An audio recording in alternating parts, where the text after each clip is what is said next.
Before starting a print job, place the cassette tray with the fabric in the BT-12 finisher oven. This will help remove wrinkles and moisture. Slide the lever to the right and the 30 seconds countdown begins.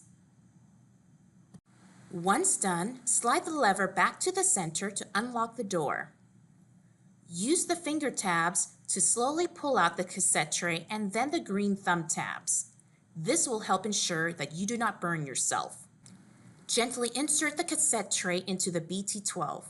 Do not push it too far into the opening.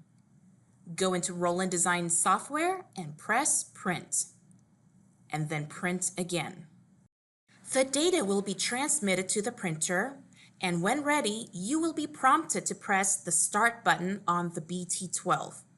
This normally takes roughly 2 to 2.5 minutes to print a whole A4 size image. The last part of the process is to cure the inks. Place the cassette tray back into the oven and slide the lever to the left. The 3-minute countdown will begin.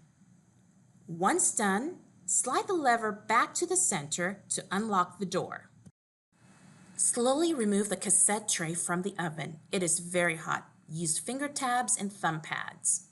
Finally, remove your finished product from the cassette tray.